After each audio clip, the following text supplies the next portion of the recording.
So, hello and welcome to the 1% podcast. Today we have the legend that is Mr. Tom Williams on the podcast.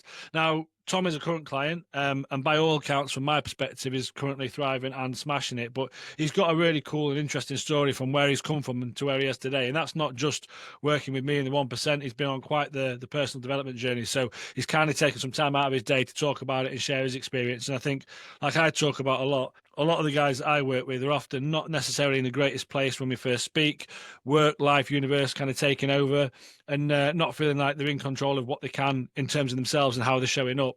And Tom's a prime example of, if we'll have a look, take ownership and really do the work on yourself, you can get yourself into a much better place. And whether it's to work with a coach or not doesn't really matter. So that's why conversations like this are really powerful and helpful. So before I kick off, Tom, do you want to just introduce yourself, who you are, what do you do? Yeah, okay. Thanks for this and the opportunity, and hopefully if it can help some other people in the same way that it helps me, then it's going to be beneficial. So I'm managing director of a specialist recruitment company. We supply the UK power industry. We're one of the key labour suppliers within that industry. We've been doing it, the name's been synonymous in the industry for over 20 years. I've been doing it specifically in this industry for about 15, but recruitment in total for going on 25 years. So yeah, that's what we do. I run the business with my wife. She's my business partner. We've got a team based here in Bradford that look after the compliance, the admin, the resourcing, and that type of thing. Nice. And then also a busy dad, right, as well? Got lots going on at home. 4 kids and a grandson. So yeah, it's manic pretty much from start to finish. So yeah, I suppose that's kind of one of the contributing factors that led to me needing to sort of make some changes. Really, it wasn't the contributing factor, but it was certainly one of the things I needed to improve on in terms of showing up and being a good dad and being a good husband, and not letting work or other things take over. Okay, well, that's kind of a nice segue then for us to kick things off. And so if we were to rewind, probably for you, Tom, like 18 months into the past? I think we've been working together for like 6-7 months now, but I think prior to that, you've been doing a bit of work on yourself. So why don't you pick a time that you want to sort of start from as to where you were? Because I think that's kind of what's going to resonate with some guys who aren't feeling the best now, and what was going on then. And then we can talk about the sort of the journey that you've been on. So you sort of pick off wherever you think's appropriate. Gosh, this is the bit that could grow legs that I've been trying to get in the back of my mind, not to go on a little bit too much. So I suppose really, if I was to pick a key moment that triggers all this and required me to make the change, it was back in mid-2023. So I had a particular bad situation unfolding the business, a business-related thing, not like a health and safety thing or anything like that. It's no secret. It's out there if people want to do a bit of digging around and find out what the story is. I won't go on about that now because that's a story within itself. But basically, it was a traumatic situation in the business to do with the status of the business and banks and all that carry on. It's kind of in what felt like a heartbeat. I had full control of the business, completely taken away from me, from us, I should say. There was nothing I could do about it. And it was a horrible situation, to be honest. I've never been in a situation like that before. I've always, I found myself through life in some tricky situations, and I've always managed to kind of kick, scream, punch, scratch, bite my way out of them and come out the other side. This one was completely different. It was a situation that was dictated to me by people in shiny suits using terms that were way over my head. And, I was looking for that answer, for that call that somebody was going to say, don't worry, someone's got it wrong or whatever. And it never came. And it sort of dawned on me at that point, look, there's only myself that can sort this out. And, whilst it's great having your wife as a business partner because she understands what's going on, she's got as much experience in recruitment as me. So, she's got lots of experience. But when a difficult situation unfolds, the kind of, I might get some negative comments for this, but kind of the husband and the male sort of stereotype kicks in and takes over. So I was trying to protect her from a lot of the crap that was going on in the background, and in doing so, shouldering it all myself. So I wasn't keeping secrets from her as such. She knew what was going on. But a lot of the more difficult conversations and the tense conversations and things, I was taking on board myself because I wanted to protect her from it. We still had to put on a brave face in front of the kids and as they say, act as if everything was normal. It was a really trying time, and I had to sort of question whether I actually wanted to do this anymore. And then I just sort of had a bit of a clicking point, and I thought, well, do you know what? This is my plan A, B, and C. I don't have a D, an E, or an F, so I'm just going to have to just get my head down and sort this. There's no two ways about it. That's just it. Yeah. And it's kind of, I think it's the fight or flight thing, just kind of kicked in. And my accountant, who's also a very good friend, I only know him through the business, but he's been our accountant for as long as I've been in the business. Yeah. So he's seen everything that's gone on. He was kind of a good sounding board from it, and I was like, I don't know what to do to get out of this situation. And then the thing I referred to in the group the other day, the book, I made a note of it because I can never remember these things. Where is it? I can't even find my note on it now. There it is. The Horse, the Boy, the Fox and the Mole. Yeah. So I just seen something on Instagram, and it was an ex-SAS trooper who basically said he'd found himself in a dark spot, probably being shot at and all that carry on, rather than just having long words thrown at him by people in nice suits. And he just mentioned this story about the little boy being scared to walk through the forest, and he didn't know what to do and how to get through it. And one of the animals I just mentioned said, the only way you can do it is by putting one foot in front of the other. In that exact moment, that kind of story just really resonated with me, and I thought, there's no point in planning and forecasting and doing spreadsheets and all these things. And it's like my accountant said, just get up tomorrow, do what you need to do tomorrow, and then do it the next day, and do it the next day. Don't tell me what figures you're going to be producing at X month or where you're going to be in relation to this quarter and all that stuff. Just get up and do what you're good at, and that's it. Don't worry about anything else. And that's what I did. We pulled it round. Everything came good, and kind of to the outside world, everything was rosy. We didn't lose any clients, we didn't lose any workers. The reputational damage was absolutely minimal. It was, all in all, it was a very good result from a very bad situation. That was kind of in the August, September time, and coming through into last year, I was early part of the year, I was drinking a lot. I was really worried about work. And like I said to you just recently, I was running away from fear rather than running towards success. I was really petrified of it happening again. So I wasn't being driven by wanting to be successful. I was being driven by not wanting to fail. Playing not to lose versus playing to win, right? That's it. And it was that it was creating so much stress for me, and it was really difficult. And I was kind of doing things out of, like I just said, not wanting to lose what I kind of got back. And it got to kind of a breaking point in July, and I thought, I just can't do this anymore. I'm fat, I'm miserable, I'm drinking too much, I'm eating loads of shit. I'm doing the work and I'm getting the results, and that's all great, but I'm going to end up in a hole, or I'm going to end up with no marriage or no relationship with my kids. Something's got to change. And I just kind of had a bit of an epiphany, and I didn't have any motivation to go to the gym or exercise or anything like that, like some people do. Some people said, I just put my trainers on, that was it. I just thought, what small things can I do to set myself off on this better journey I need to be on? So I stopped drinking. I've always been known as a big drinker. I am that idiot that would drink too much, that people would wait to see what would happen. Would it be, you and me both. Tom? Would it be idiot Tom? People listening to this, kind of friends, colleagues, all that type of thing. Every single one of them will have a story about something I've done, said.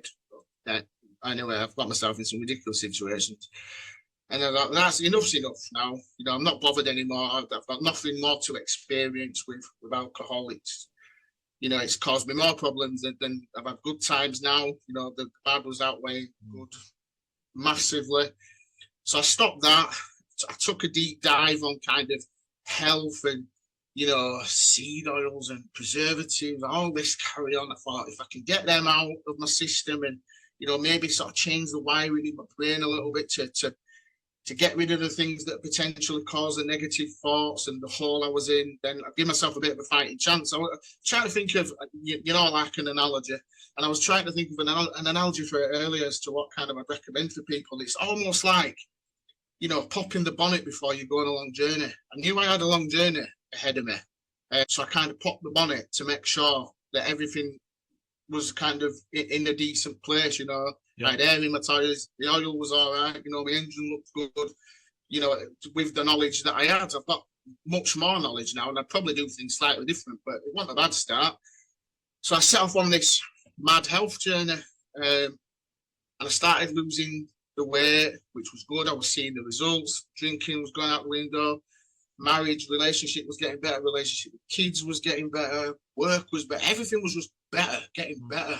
But then I started to struggle with, how do I integrate this kind of health-focused me into still being successful at business, still being a good dad, still being a good husband, because I've removed a lot of negative stuff, but I've put stuff in. So the calendar's still really full, and I just can't organise myself. And I've been following you for ages. It was funny, actually, because it sounds a bit weird, this, but I was just scrolling through my pictures on my phone the other day to find a picture, and I think it might have even been from 2023. I took a picture, a screenshot of the tattoo that you've got on your chest, because just that little what's called, like a motto. The magic you are seeking is in the work you're avoiding. That's it. And I was doing that for so long, like the Chris Williamson thing about, just doing things, talking about it isn't doing it, writing it isn't doing it, planning it isn't doing it. Yeah. I was doing all those things, and I was trying to get a sense of achievement from thinking about doing the things, but actually doing the things. And I've done that for ages. And so I look back now and I just kick myself, because I could have probably done this a few months earlier had I not been doing that. But then I suppose that's part of the journey. So I'd seen you on LinkedIn and Instagram and stuff, and your approach, and there were a couple of others as well. And kind of on a night when I was in the dark place and I was downstairs on my own, probably drinking before, I would kind of see these testimonials, and I'd sometimes I'd get a bit emotional, because I'd be thinking, I want to be like these people. Why can't I do it? And I think I kind of maybe even messed you around a little bit at first, in terms of kind of just getting organised. And then I thought, when I finally did it properly, I just thought, right, I've laid some foundation stones myself now. I've got an idea of where I need to be. What's Luke's program all about? I need to know about it. It's working for these people. I can see the results are there. I want part of that. I want to be successful, but I'm not quite sure how to organise myself to do it. So obviously I got in touch with you. We had the call, and I started to learn about your processes and what you do, and kind of the additional foundation stones, and the non-negotiables that you put in place. And then obviously that then started to help me stopping spinning the plates, but also understand what my actual issues were, because I didn't really know as such what they were. I know I was petrified of failing, literally petrified of failing. If it doesn't do it now, actually. I went to touch my heart then, because before, when I spoke about the situation that happened in the business, my heart would race, and I would get a bit breathless and all sorts. I didn't as much anymore. I'm still petrified of it happening again, but it's how I deal with it's different. But it was kind of what I needed to do to make sure that I could keep that fear at bay, and I could be as productive as possible in all the different aspects of life.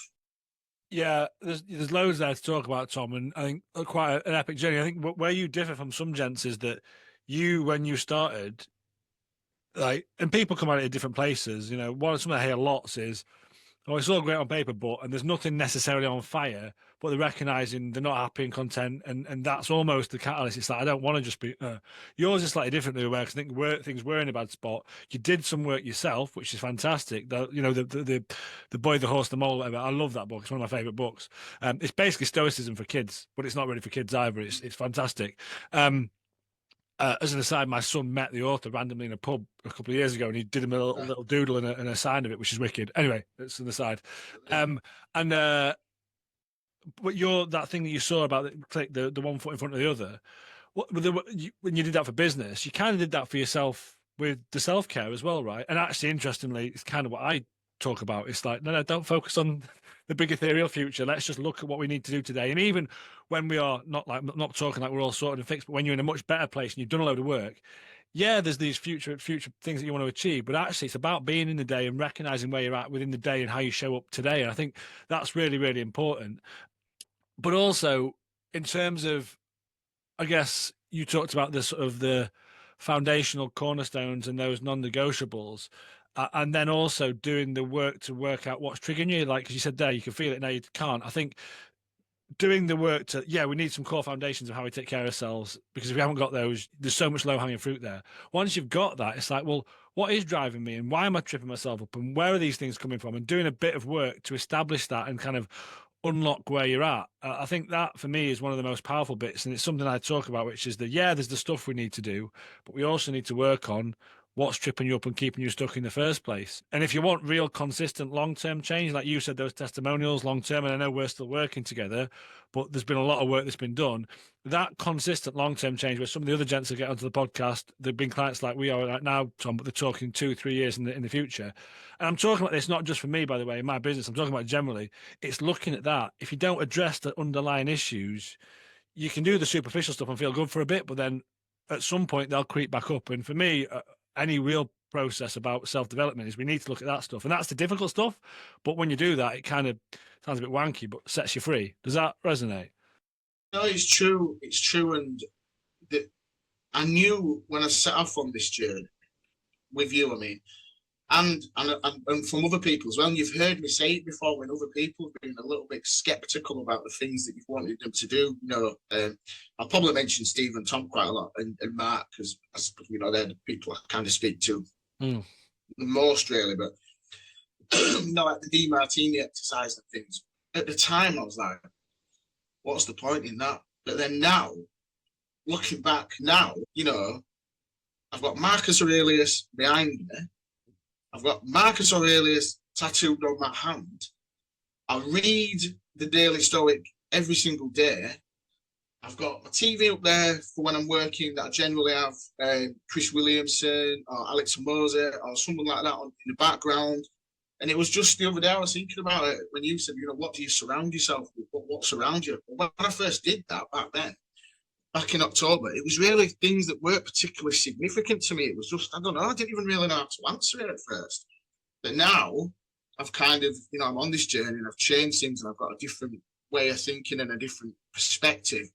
I'm surrounding myself with things that are all related and just sort of, keep nudging me to remind myself of what I'm doing and why I'm doing it. And it's like I said to you the other day, so I'll try and keep this a quick one, but when I was just on one of my walks and I was just thinking about what this means to me, what we're doing and why I think it's beneficial.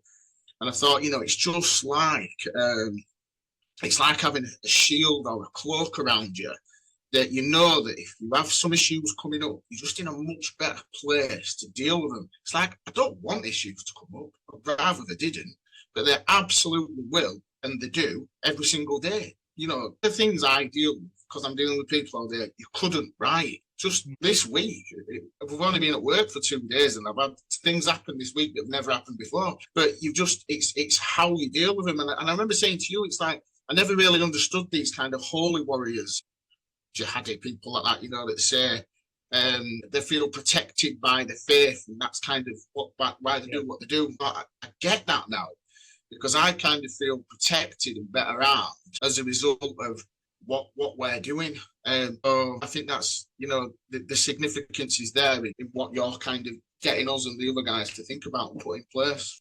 Well, I think the stoicism piece, like you said, you're surrounded by that. And what Tom's referring to is the DeMartinis. It's like a values exercise that we do early on in the program to establish, what's important to you, what matters, where you're at. And more often than not, if we feel like we're drifting, spinning our wheels, or all work and no play and whatever else, actually stopping and taking stock can be quite powerful, but usually it can be quite challenging as well, because you're like, I don't know what I was going to say. I might not like it. And like you said, initially, there's not really an awful lot around you. Now you're surrounding yourself with stuff that empowers you. But I think that stoicism, you talked about it being a shield or an armor. It's not about trying to ignore or block away.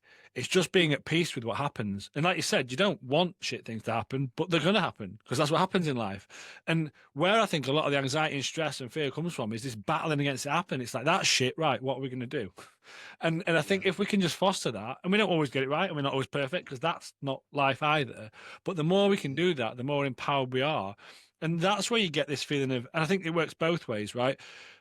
When you're feeling your best, you can have a really, we've had conversations, me and you, Tom, other guys in the programs, where ostensibly the week's been horrendous, like deaths and all sorts of stuff. And not that I ever wish that. And they go, well, actually, I'm feeling like I'm in a good spot. How can you say that in that situation? Well, it's because you've metaphorically and physically got your shit together and you're coping with a very stressful situation. It doesn't stop it being shit. It doesn't stop it being unpleasant, but you're not just folding with it. Whereas actually, I think, when we feel at our lowest, usually it's when all this stuff's happening, we feel like we've got no control and you're a victim to all of it. And so I think just being able to sort of face things in a right way, in the right headspace, is really important. And there's levels to how we do that. You've got to take care of yourself physically. You've got to look after this. You've got to have the right balance with things. And it's not like there's some magic pill to get that right all the time. But I feel like that's what you're describing. And that's what I'm really passionate about. What I love is when people say, you know what, like, I'm feeling better, but like nothing in life has changed. In fact, actually, it's been more stressful. Technically, it's like, yeah, that's the magic. There is no thing we can go, here's the work-life balance. It doesn't exist. It's you and your ability to cope with and deal with life. And it's the more we empower ourselves and do the work, we get there, right? And yeah, with a coach and a process that can help, but it doesn't have to be that. It's recognizing you're the one who's in charge. It's another phrase that you love. Sorry, talking over there, Tom, is that no one's coming to save you. Which sounds bleak, but for me, it's really empowering, because they're not, right? And there's processes that can help you. But once you recognize that, it's like, well, it's on me, but that's great, because if we put those feet in front of the other, we can do something about it, right? I'm in no way a finished product. That's Not me neither. None of us are. I know Gemma will be listening to this, and I don't want it to sound like I'm speaking from a higher ground or anything like that. I've got a lot of work to do in terms of how I react to things. And like you just said, then I can be terrible for feeling sorry for myself. You know, if the kids are getting at me or stuff's going wrong at work or whatever, you know, I can just put my head in my hands and I think, woe is me. And, you know, the old me would either completely withdraw into myself and be in a really depressed place, or I would go off on a drinking tangent, or the worst one I would do, in my opinion, would be I would bottle up, and then something would happen, and I would just go. And when I went, the temper would go, and it could be even something that wasn't related to all the other stuff. And then that'd be it. Then I'd just lose my shit, say ridiculous things, virtually burn bridges, although don't burn bridges, but you know what I mean. Things would just go to extremes. Whereas now, you know, I don't deal with every situation in the best way possible, but I deal with more situations better than I certainly would before. And it's like the Jocko thing where he says about you being in shit situations and looking at it and saying, good, that's good that's happened. I remember a few months ago in the WhatsApp group, one of the guys posted up and he put this really sad thing. I'm not sure if someone had died or something like that, but I remember reading it thinking, poor guy, you know, he's having a really bad time at the minute. And somebody, and I can't think who, I should really give him credit, but I can't think who, just came in and just put good. And I was like, oh my God, that is brutal. And I knew what he was getting at because we'd just been talking about the Jocko thing. But I just thought, there's maybe a time and a place. Like I'm not backwards at coming forwards, but I thought, I cannot believe this guy just said that. But then he started typing again. Yeah. And it was like, I've said that because this, and this. And I thought, you're actually right, but I hope it's received the right way by the chap.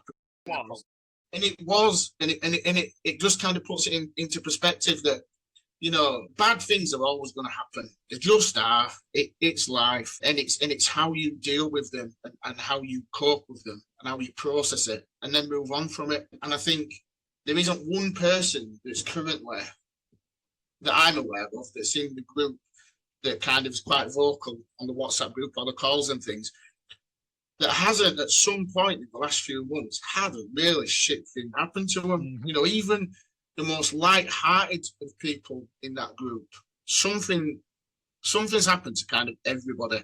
Yeah. And I think that's one of the other brilliant things about the group that I always mention, because I always feel like kind of, you know, the bit of rough from Bradford, you know, the working class. I'm leading you all, so there we go. Yeah, you're the exception. But, you know, there's people in Dubai, there's the guy in Australia, there's people with really high-flying jobs, and, you know, people that work in the city. There was the guy who was he like a diplomat to Ukraine or something? Yeah. He was a really great guy. I liked him.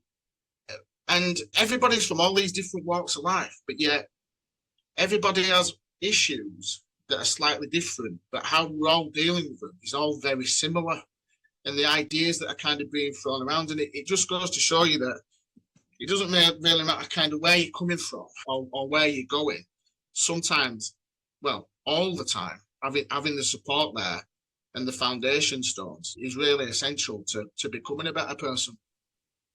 And also the shared experience in a group format. So, some gents that I work with or that I speak to initially, for whatever reason, when they've seen the stuff I've sent them, or we decide, you know, while on a call, and I'll say it's a group, and they'll have missed that bit somehow, and I look like I've slapped them, and they may be well up for working together, and then they say that oh no, and that to some people is a barrier. And I get it, because I think if you're senior, high flying, really push yourself forward, you know, you're sort of very type A driven. I think guys can think, well, it's just me, my problem's unique, I need some special magical solution, and no one else feels like this. And also the same sort of type A people who actually probably got really, if we're being really honest, deep self-esteem issues because they're not happy and content. Why do they need to push themselves so hard? And so they're like, well, actually, I'm not happy and content in myself. I don't want to share anything else with anyone else. And what's anyone else going to show me? The big trick they're missing there is they're not unique. Your problems aren't special. Everyone's going through the same shit. And that's not in I'm belittling you for where you're at. It's for coming from a place of actually you can just chill out and lower your shoulders and go, fuck, he does what? And he works for who? And he's freaking out about that. Oh, hi, I'm not a piece of shit. It's okay, you know. But then that same person with that same set of responsibilities and kids who thought it was impossible, taking ownership, thriving and getting on with it, that's really empowering. And yeah, I know we're talking about a group program here that I run, Tom, and it's a program that people pay for and I coach people. But the point I'm getting over here is you're not fucking unique. Your problems aren't special. And that's good, because actually everyone else suffers, right? And everyone else has shit going on. And we all put a great veneer on. I'm pointing to my face if anyone's listening, right? It's all great. You don't fucking know what's going off in someone's head, and everyone's mad, and everyone's got shit going on. But the beauty of being in a group process is you get to see that as long as people are open and transparent. And I'm fortunate in the groups that I run, guys are, and they do talk, and that's the point. But for me, far from that being scary, it's reassuring. It can be a bit of a hurdle if you're worried, like, what do people think? But then you see someone very senior in a certain place just telling them how shit that's gone off or something's happened with a wife, and you're like, oh, well, maybe that gives you license to talk about it. And that bit's really powerful. And it's not as we're just wallowing our pity or waving our dicks around. It's just that common experience of this has happened.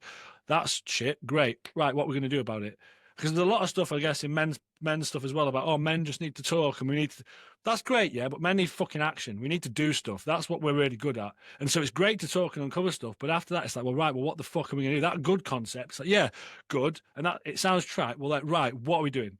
And I think for me, and then women as well, of course, but especially guys, we like action. That's why we like try and solutionize everything. When you're having a chat with your missus and all she wants to do is listen and, you know, talk and you listen. And you're like, yeah, but what about that? Because as blokes, that's how we help each other. So I think we need to talk and to get it out, but then we need to go, right then, how are we going to get our hands dirty and do something about it? And I think for me, it's putting both of those pieces together. Whether you're in a group process or not, you need to work out what's going on, and then you need to fucking do something. Does that make sense? 100%. For me at first, the group thing, and this is a big cliche for you, I know it is, I dreaded that. I wanted the weekly messages from you. Tom, I want you to do this, I want you to read this, I want you to think about the other. That was all good. And I remember the first call, I was thinking, you know, we're all going to be holding hands and carrying on and all that stuff. But you know what? Trust the process. I've said that 1,000 times in this, you know, to people who have kind of been a bit wary about stuff, and I did it. And as you know, I throw myself right into it. Yeah. And it's great, and it really is, because you can just get stuff off your chest. I might be being a bit of a dick. Somebody will probably tell me, I might talk about a situation that's happened, or a problem that's unfolding, and I might be thinking a certain way, and someone will say, well, actually, and then it's like, do you know what? Yeah, you're actually right. And it's just, this kind of group has given me that friendship circle that I've kind of lost over the years, just through getting older, getting grumpier, getting miserable, and just working, family life taking over. So the value that I get from that is massive. And I think everybody's the same. I've seen people change so much, and you've probably seen me change so much from the first call to the last call that we did. There's one person in particular, I won't say his name because I don't want to show him. One person who was on the same first call as me, so you probably knew what I mean. He was in a bit of a spot, and now he's probably one of the funniest guys I've ever met. Some of the things he comes out with absolutely kills me. And he's a completely different person. He'll rip you to shreds for suggesting 1 week, have I got this? And he's like, no, I'm not doing that. Sounds a load of shit or whatever. And then 2 weeks later, he's like, I actually did that thing. It was brilliant. And it's like, yeah. And he is kind of one of the poster boys for the success of what you do. So I think, yeah, I can understand how if anybody's waiting to press the button on this with you, they're kind of hovering over it and thinking, don't really fancy the team thing. Literally, just push the button anyway, do it, come on one of the calls, keep your camera off, keep your mic off, just listen, and I guarantee within a minute or two that they'll be in and they'll be joining in. And that's kind of where that's where a lot of the true value lies. And for you, that's kind of great because you put a lot of time and effort into the syllabus and all that stuff, but then you go on the group calls, press the button, and everybody just earns the money for you.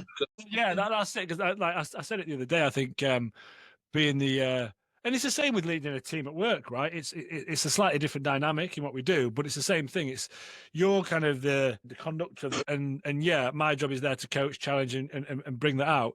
But equally, when there's the group format, others can do that, and sometimes actually, you might be sitting listening to me having a conversation with Bob, right?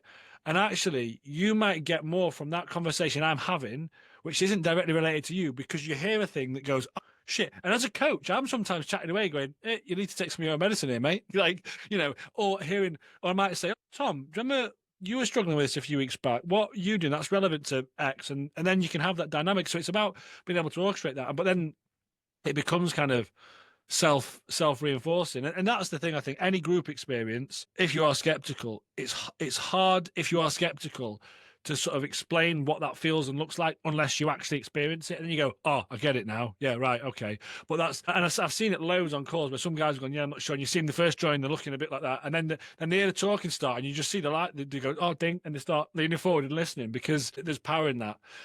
I don't want to cannibalize too much of your time, Tom, because I know we both like to talk, two chatting Northerners. A couple of questions before we get off. I guess main one for me, and it's a big one, so just go wherever you want with it, is what would you say has been your key takeaway or learning from the process that you've been through and the journey you've been on so far? Like, what would be your biggest takeaway?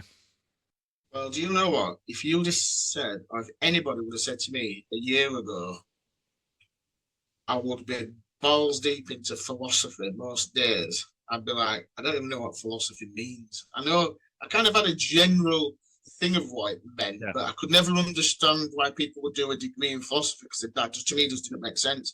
So, kind of the key things I'm taking away from this so far is the introduction to philosophy and the lessons that's giving. Also, I think it's about the key fundamentals and the daily non-negotiables. So, no matter what you've got planned for that day, I think as men, well, speaking from myself and probably a lot of people I know, we're very fickle, and it's all about little wins. Big wins are great, but little wins. So, like the Navy SEAL officer who says about, making your bed in the morning.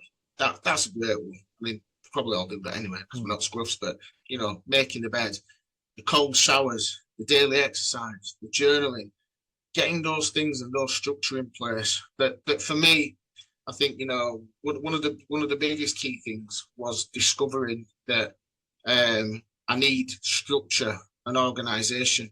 And if I haven't got that, that's when the chaos starts creeping in and whispering in my ear, and that's when stuff starts to go wrong. So it's just understanding those fundamentals and how I slot those into my day every single day. And if those ever slip, I really feel it. And the 1% is just kind of the little voice in the back of my mind all the time. We've had this conversation loads of times about subconscious and conscious competence, and I picked that up on an NLP course I did about 20 years ago, and it's true, because I wondered if some of the lessons that you taught would slip into subconscious competence at some point, and you just automatically do them, but they don't. They sit somewhere in between, which for me is better because it means you're thinking about them all the time. So yeah, I think that's the key thing, kind of the structure. In fact, actually, I could just keep going on this in terms of what I take away from it, because I'm thinking other stuff as I'm talking now, how I'm handling situations. There's just so much that I can take away from it. If anybody actually that's listening to this on any other things wants to send me a message, I'll probably give them a much more structured answer on what I'm taking away from it. I'm personally benefiting massively from this.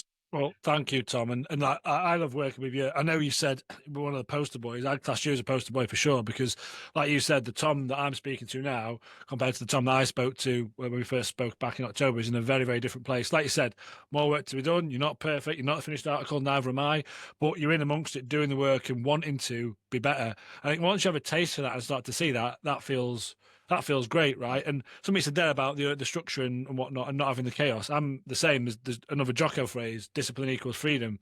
And if you're creative or whatever else, you go, well, actually, no, I like to be kooking all over the place. Bollocks, right? Having your shit together allows you to be creative, have headspace, think. And so for me, I think we need those as a foundation. Then you can have all the good stuff on top. Final question. Let's say someone is watching this, listening to this. They're in a similar spot to you were a few months back, 18 months back, not feeling great, not sure what to do. What would you say to someone like that in that situation? And whether that's to work with me or not doesn't really matter. But someone, how you felt. Like, what would you say to someone listening to that, who's listening to this going, yeah, fuck, I need to do something? What would you say to someone like that? I think the key thing with this is, and this is kind of some of the things I say to my clients sometimes when say maybe they need to hire a specific person that's going to 100% make their life better, but they say, I don't have time to do it now. So you need to make that time, and it's about when actually is the right time, or you're too busy. You're too busy because you're dealing with everything wrong.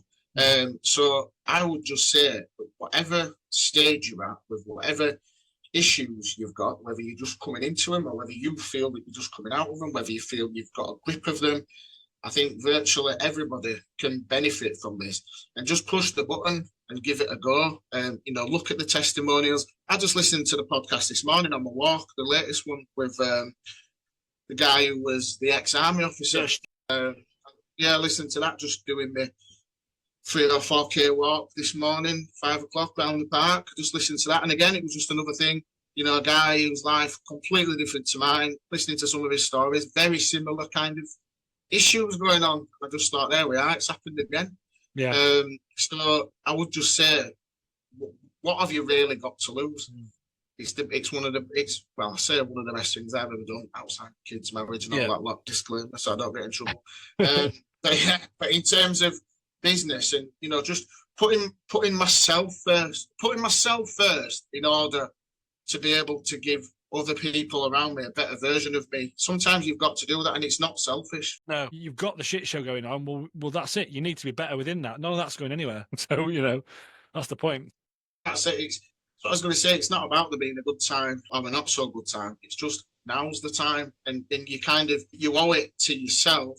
You owe it to your business, depending on your circumstances, but you definitely owe it to your family, because if you are in a spot, you won't even realise how your actions and behaviours and moods and things are affecting your family and your children, and you don't see it until you're out the other side. I absolutely cringe and shudder at the way I used to behave, and the behaviours that I used to think were acceptable And I look back now and I just think, what planet was I on to ever think that that was right?